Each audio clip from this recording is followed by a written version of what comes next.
two. We've got 1, 2, 3, 4, 5, 6, 7 people signed up, so that's going to be less than 3 minutes each. So I'd ask you to keep your comments brief and to the point. We'll start out with, I think that's Anna. Is that right? With Georgia Hemp Economic Revival Org, or am I pronouncing it wrong? Aviva. Well, that wasn't even close. I put my glasses back on. A lot of people do that. Oh, Scribbles. How could we forget? He's just holding my notes for me today. Hi, everyone. Hi, Chairman and Committee. Thank you so much for allowing us to speak today. I think the bill has great intentions, and you did a great job with it. Most people that I know that are selling hemp are already doing a lot of that, and that's probably why they haven't had an issue.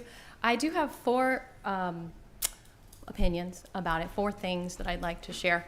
When a product says really boldly contains legal THC, I'm concerned that it can be a target for some people to get arrested, since THC is generally illegal, which I actually prefer it don't be because of all this confusion. And I wonder if it should say legal THC or something, so they're not a target to get arrested for this the product that they have possibly sitting in their car that says contains legal THC. Does that make sense?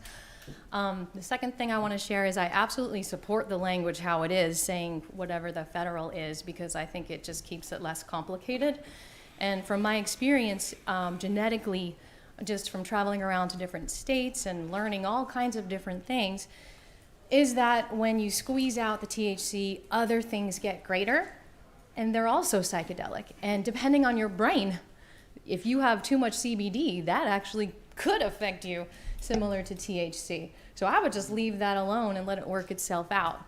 The third thing concerning punishment is I don't remember if it was in this bill or another one, so excuse me, but requiring a license for retail stores, perhaps that can just be removed if they mess up. Removing the license might be a good punishment on top of removing the product. Maybe that's in there already, I don't know.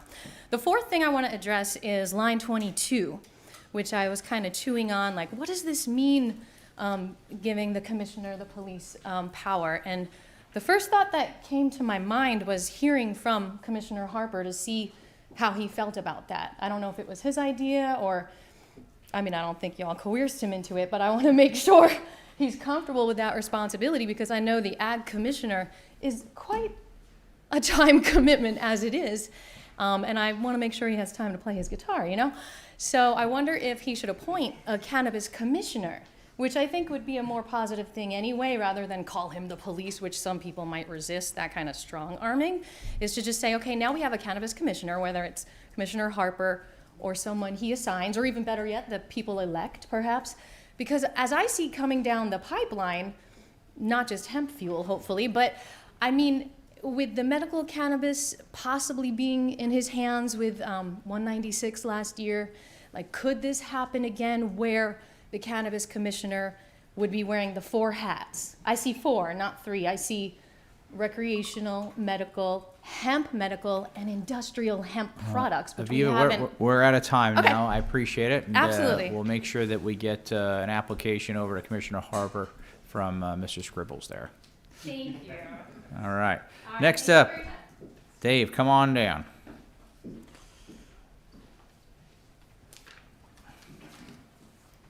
Hello, everybody, and thank you for having me.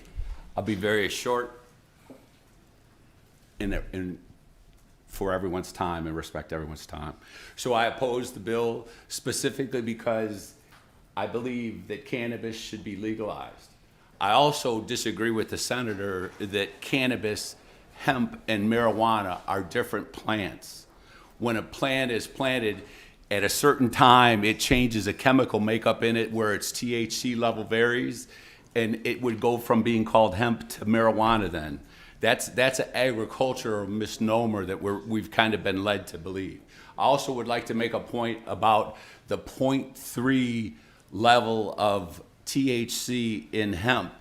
What that does is that hurts our farmers who have any interest in growing cannabis, or hemp as we say, for fiber, because it takes too much of a risk that one of those products, even though it was intended for not to get anybody high at all, But to bring fiber back here, which is an ecological benefit we need in the state, and it prevents farmers from taking that risk because they're worried about that potential higher test level on the THC than the 0.3. So realistically, that's why many states are going to the 0.1, is because 0.1 isn't enough THC to get anybody high.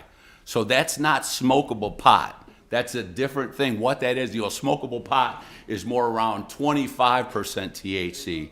The 1% really just bans people from trying to grow this as a commodities crop, which would be hugely impact on the economy here, much larger even than the impact of the legalization when that happens, the tax revenue from that is. The third and final point that I'd like to make about this bill specifically, because I know I'm not here to talk about full legalization, is this bill talks about adding extra legislation, and specifically in line 22 about creating a police department underneath, or the agriculture department as a police mechanism. And I'm totally against any efforts that are going to create any more legislation that takes us away from that path of legalization.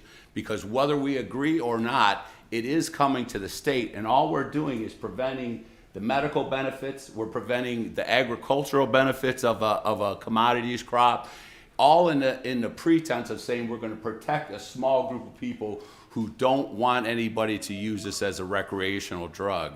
Even though through the current laws that we've passed, and I'll wrap it up right now, sir, the current laws that we passed have released more dangerous compounds through things like THCA, THC10, THCO, which are much more like morphine in their molecular structure than THC is. So please consider not passing any more legislation until we get sensible cannabis legislation that approves it for the state, for all the people. Thank you, Dave. Appreciate it. Dr. you. Greg, come on down. JB, you're going to be on deck.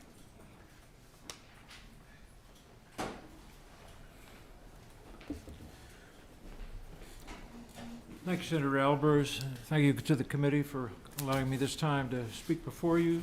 I want to also thank Senator Robertson so much for his very dedicated positions on this topic and all the time he has taken to study this topic. Greatly, greatly appreciated, and I've been inspired by his words. Also want to thank Director Russell for the time we spent together, a meeting that was very, very helpful for me. Do want to speak to some of what I feel are very serious, I don't know if I want to say flaws, but omissions perhaps is a better word in this bill, which could be very damaging. The Delta loophole created by the U.S. Farm Bill is not resolved in this bill. So what that means in practical terms, say you have 10 bottles of pickles, and you know that there's something harmful in the pickles that's hurting the consumer. But if you regulate only one of these bottles, one of these kinds of bottles, whether it's dill pickles or whatever, and let the other 9 be sold without regulation, the regulation of Delta 9, no matter how good it is essentially meaningless. This is a bottle of gummies that I purchased yesterday in, ironically, Woodstock, Georgia, where I live. And you can see, is it all right to show this label up front? We're going to run out of time, Doc, so Okay. just... It has THC, it has Delta 8, Delta 11, THCA, THCB, THCX. So this bill would only cut out one of those THC isomers. So closing the Delta loophole is incredibly important. Also incredibly important is the weight per package. This has 3,000 milligrams of THC, I believe, in it. It's hard to read. It has a 40 count. It says 175 milligrams per gummy. It says eat half a gummy, wait 2 hours, see how you feel. So the weight is incredibly important. California, Colorado have said, 10 milligrams is a standardized dose. They put that on the package because they've learned that the user gets impaired after 10 milligrams. So the weight, it's like if, one beer is a low alcohol percentage, but if you drink 10 beers, you can get drunk. So the wait is incredibly important. If this We're gonna have to bill did wrap up here, pass- Doc. Just one last 30 Yes. seconds. If this bill did pass, it would mean de facto recreational marijuana legalization, and I don't think any of you want that as your legacy in Georgia. Thank you. All right, JB, come on down, and on deck we'll have Mr. Edward Lindsay.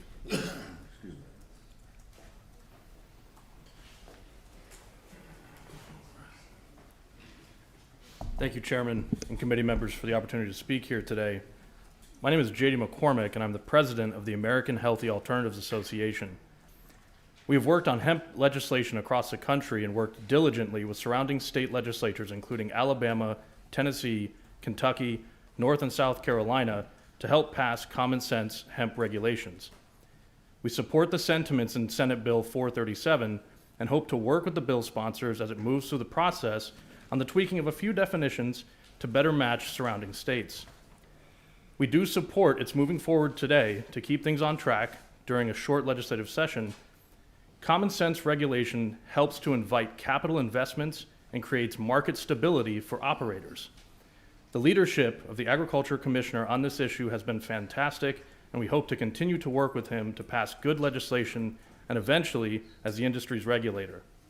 This bill is a great first step in striking a balance between consumer protection and industry viability. Thank you, Senator Robertson, for bringing forward this good bill. Thank you for your testimony. Thank you. Edward, come on down, and we'll have Wesley on deck. Thank you, Mr. Chairman. I think I can do it in a lot less than 3 minutes. I'm Edward Lindsay, for the record, from the law firm Denton's, and we represent Botanical Sciences. And we are in support of this bill, and we thank the Commissioner and Senator Robertson for bringing it forward. We're also in support of what Senator Calzert is mentioning in terms of tightening it up. The only thing I will add is a little history. Several of us were in the General Assembly when we had to crack down on the pill mills.